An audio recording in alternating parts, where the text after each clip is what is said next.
This is one of sport's great proving grounds, a gateway to glory where heroes are made. 26 tournaments across 16 countries on 3 continents. It's an 8-month campaign to determine the very brightest prospects in golf.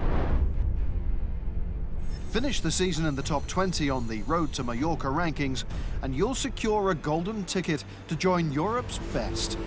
That is the dream shared by all who compete on the Challenge Tour. 4 months have passed since the 2021 campaign got underway, and what a season it's been so far. From South Africa to Sweden, through Western Europe, into the Czech Republic. We've covered over 16,500 miles and taken in plenty of drama too. A handful of our members already look nailed on for promotion come end of year. For many more, the battle continues. So let's see how things stand on the Road to Mallorca after 12 events. In the final promotion spot, Marcel Schneider, the Cascada golf champion. Norway's Espen Kofstad is 2 spots ahead. Cape Town winner JC Ritchie is still in the top 20 after his early season victory. Moving into the top 10, we find Alfredo Garcia Heredia. Long-time rankings leader Wilco Nienaber now finds himself slipping back into 4th. At 3, it's Germany's Marcel SIEM. Ahead of him, the Frenchman Julien Brun.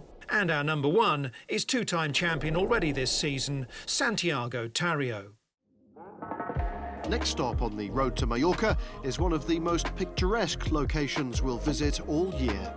We travel an hour out of Vienna to the Euram Bank Open at the resplendent Golf Club Adamstal. This former racetrack is carved into the towering hills that dominate this glorious Austrian countryside. It's certainly a treat for our international members, but a proud moment too for our gracious hosts, fronted by local lads Lukas NEMECZ and Timon Beltel. Probably one of the most spectacular venues of the whole year. I really love it here. I think you need to be a very complete golfer or complete athlete. So it's not only you need to keep the ball in play whole parts, it's also you really need to be fit and obviously need some regeneration. And it's just good to get back to Austria, to home. It's always nice to play in Austria, especially in the summer. It's really nice here. I like the course here, so it's good to be back. Really challenging for all of the players, I think. It's one of the shorter courses we play on Challenge Tour, but it's really important to keep the ball in play and to hit quality tee shots. So yeah, it's a nice challenging week, and the course is like really unique. It's beautiful landscape, and yeah, it's just a really nice week, I think. One man who more than relishes the return to this area is Alexander Knapper. The German finished 3rd here 12 months ago and, yet further back, tasted victory on these very greens, albeit back in his pro golf tour days. It's always nice to come back to a place where I did well, and especially this place. It's one of my favorite sceneries in the mountains, really calm, just nature. So I love it here, it's great. I think I can win on this course, and just preparing well now and give me the best shot to maybe this time win a bigger tournament. Every shot you have to commit, because visually sometimes you go down 40 meters, and with the wind and the gusts, it's always hard to commit to those shots, and that is for me special on this course, and it makes it interesting. I like Austria, especially yesterday I went into the mountains, just had a day off, you know, and enjoyed just the view, the nature, the animals, and yeah, it's just lovely. It's calm nature. While the early part of the tournament was bathed in sunshine, things turned a bit more spicy at the weekend. The players at the top of the leaderboard were able to make the most of the early calm conditions on Saturday before lightning forced a 7-hour break in play. That meant a long final day, with an early start for those needing to complete their 3rd rounds. Ewan Ferguson propelled himself into the conversation after round 3 with a 5 under 65. Agonisingly close here at the 14th, The Scot was looking for a good finish to further embed himself towards the top of the rankings. To the experienced Welshman Stuart Manley and his approach at the 10th. Nicely done, and he'd register a third round 65 to give himself a good chance of winning a third Challenge Tour title. Blake Windred of Australia showed he knows how to get the putter rolling in the third round. We catch up with him here at the par 4 fifth hole as he took advantage of a great approach. Classy stuff from Windred in these trying conditions. But the man to catch was Matthias Honkola, a relative newcomer to the Challenge Tour. The 22-year-old Finn forged his way to the top of the leaderboard with shots like that. So this is how things stood heading into the final round.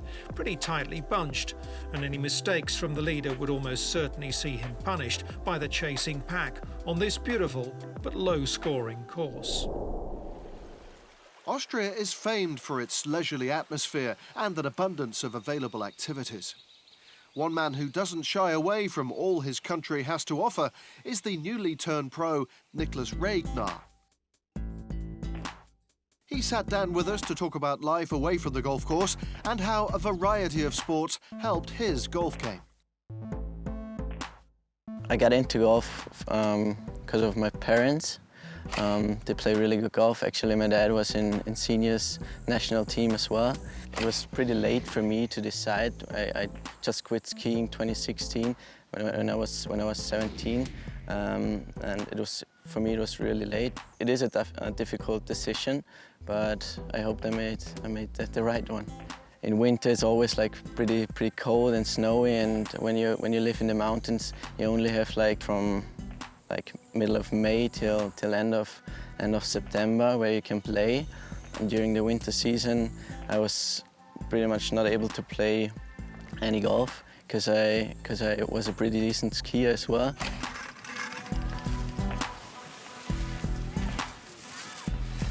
To be a good skier, it is obviously pretty important to be physically very good, and that helped me a lot. And as well mentally, it was like really tough. When you're a really good skier, it's like on the second run from 30th to first place, and you're the last one on the start.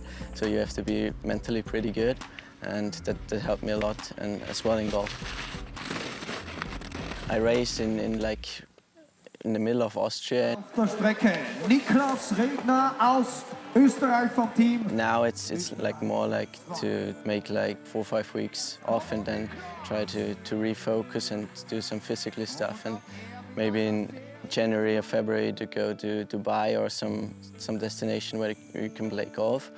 But previously it was more like shut off and go from the golf course to the slopes and go skiing. So high hopes for the multi-talented Regner as he sets off on an exciting future. He would settle for 52nd place this time, weekend golf helping with that learning curve.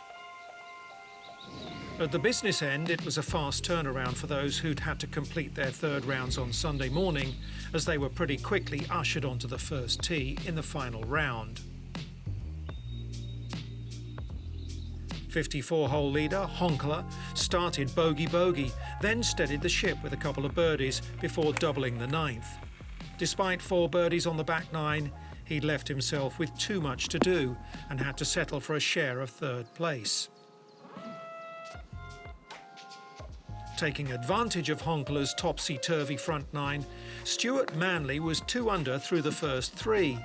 This was a lovely shot into the 5th, but his early progress was stunted with a double bogey at the par 3 8th. With no redraw, the winner could have come from anywhere in the field. Doing his chances no harm was Oliver Becker, proving why he's so far up the road to Mallorca rankings. We pick him up here at the 13th hole, already 5 under for the day. A late charge for the South African reached its apex here at the 15th. Having found greenside trouble, a delightful up and down saw him take the clubhouse lead at 16 under. Could anyone catch him? Ewan Ferguson hasn't won on the Challenge Tour, but a closing 65 with just 1 bogey was good enough to secure him solo 2nd place and a healthy bump up the road to Mallorca rankings as a result. Level par for the front nine, Stuart Manley put on the afterburners with 4 straight birdies after the turn and was tied with Ferguson as he played the closing par 3. And that tee shot set up a birdie from about 15 feet for the win. Could the Welshman hold his nerve?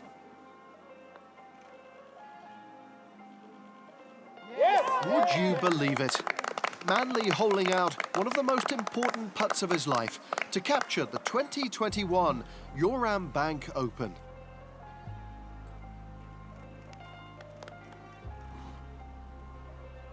No less than 10 countries represented on the final leaderboard, flying the Isle of Man flag, Tom Gandhi, and Federico Macario warming up nicely for his home tournament in Italy next week. But here, Manley was the man. I didn't hit it amazing, but I hit it pretty solid, and I made a lot of putts. My chipping was spot on. Everything was pretty good, really. I didn't hit it in trouble at all week. To be here now with the winner's trophy is amazing. A third career victory at this level vaults the Welshman up to 20th place in the Road to Mallorca rankings, and right on that bubble. Still to come, the stakes are raised in Turin at the Italian Challenge with the highest prize fund of the year so far. And we hear from Norway's Espen Kofstad. It's all such small margins, but it's just all about just trying to make the weekend and then play good over the weekend.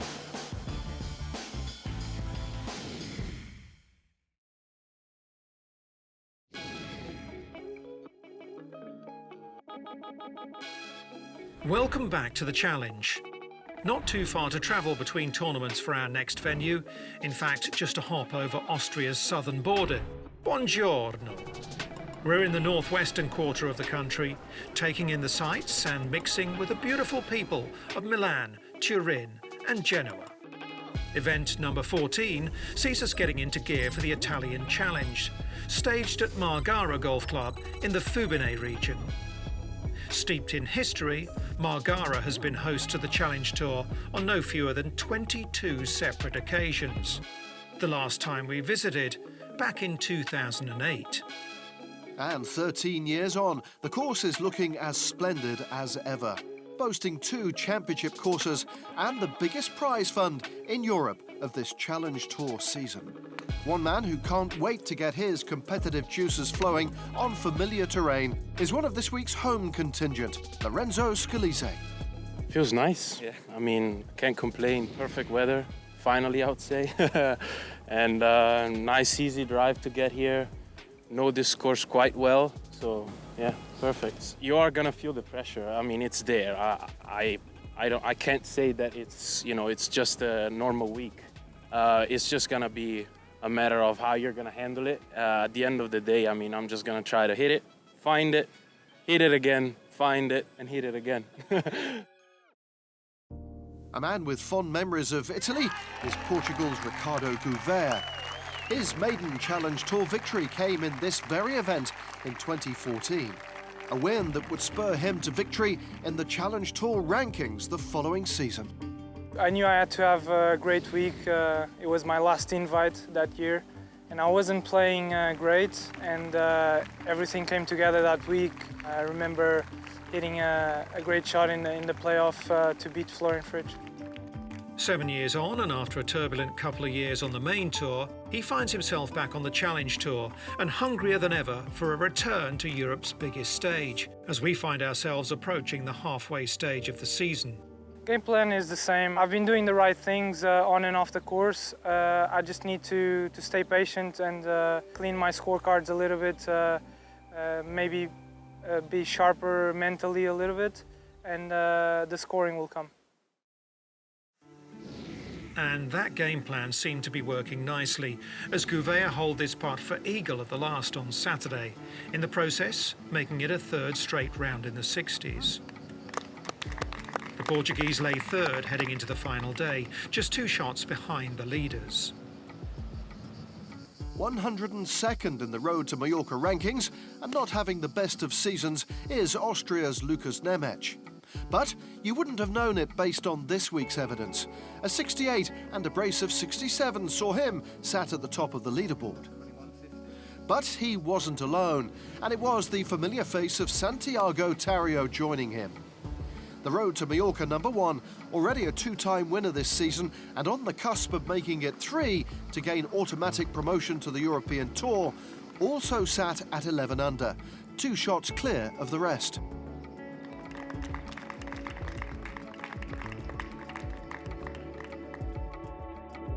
Waiting in the wings in 4th spot, Ugo Cusso and Manuel Elvira, with Jacopo Vecchi Fossa leading the Italian charge.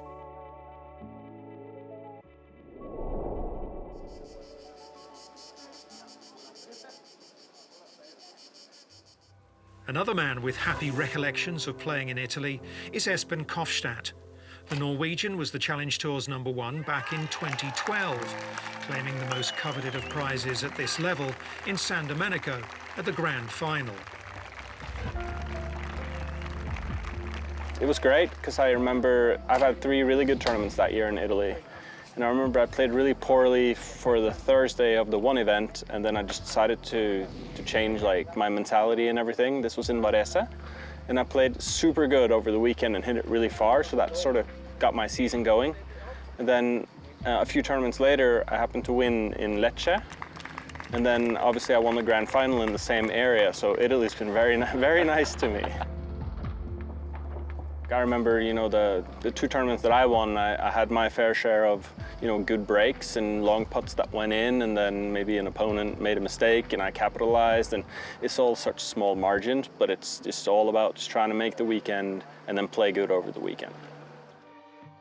9 years on from his first promotion to the European Tour, and now 33, injuries have stopped Espen from reproducing his best form at the top level and have led him to a complete swing overhaul.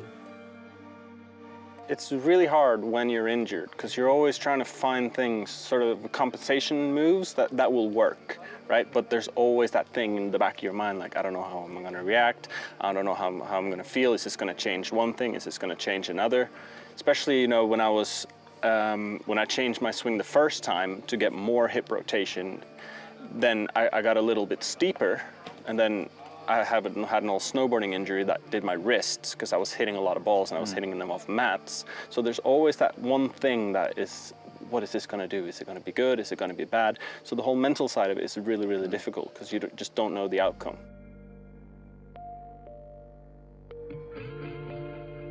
In the beginning of the season, I was a little anxious when we were down in South Africa because I didn't know, because I'd only hit balls for, you know, an hour and a half, 2 hours inside for 3-4 months. But then sort of I started playing pretty good in Africa, and I felt really free, and I was like, oh, this is actually working, and my body feels really good now. The enthusiasm is clear, and results are certainly on the up, although sadly he failed to make the weekend this time in Italy. And so to the final day in Italy, where the biggest prize fund on the Challenge Tour this year was up for grabs, with all eyes on the 2 men at the top, Lukas NEMECZ and Santiago Tarrio. It was the Austrian who came hot out of the blocks first off. A wayward tee shot on the first didn't seem to faze him. He conjured up this miraculous approach to 15 feet to set up birdie, repeated on the very next hole. Ricardo Gouveia started with a couple of pars. This was his tee shot at the par 3 third from 171 yards to about 2 feet and leading to his first birdie.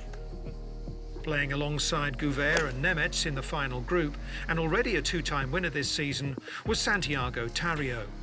1 over par playing the par 3 sixth, the Spaniard found the putting surface and holed that one to get back to level par for the day. But Gouveia would respond immediately on the next hole. A birdie to trigger a lovely run to close the front 9. The Portuguese star with the gain at 8, then struck his approach to the 9th to 10 feet. Gouveia out in 30 strokes to take the lead from NEMECZ. Meanwhile, up ahead, Andrew Wilson was carding a dream round. This on 16 for birdie, on the way to a bogey-free 65 to set the clubhouse target at 12 under par, and a great week for the Englishman. Gouveia certainly had his eye in on the greens and was looking to turn the screw. Watch the reaction as he holes this one at 13 to move 2 shots clear.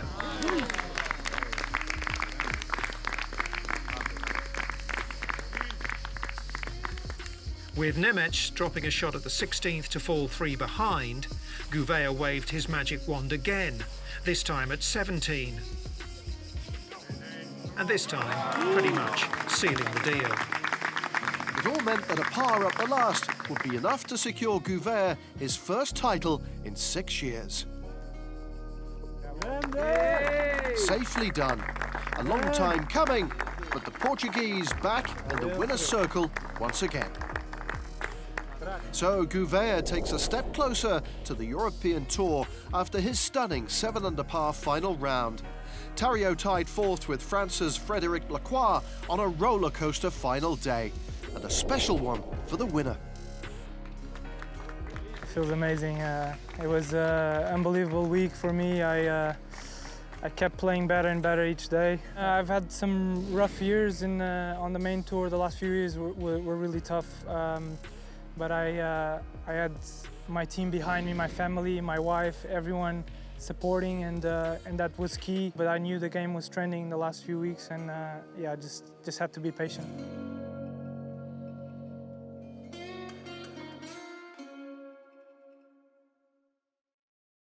"14 events in, let's check the Road to Mallorca rankings, where there's a big jump to 19th for Italian runner-up Lukas NEMECZ. 3 spots ahead of him is Norway's Christian Krogh Johannesson. He's only played 4 events, but Wilco Nienaber hangs on to a place in the top 10. On the back of a few solid weeks, Ewan Ferguson rises to 7th. And 3 spots ahead of him is the man from Kansas, Chase HANNA. Up to 3rd is our most recent winner, Gouveia. In 2nd, it's Germany's Marcel SIEM, and still topped by some distance, Spain's Santiago Thariot. We're now officially beyond the halfway point of our season. Across Europe, temperatures are rising. On the road to Mallorca, the heat is on. Next stop, our class of 2021 will tee it up in Finland and then Denmark, in a veritable Scandinavian swing. So join us in a fortnight as the battle for promotion to the European Tour continues.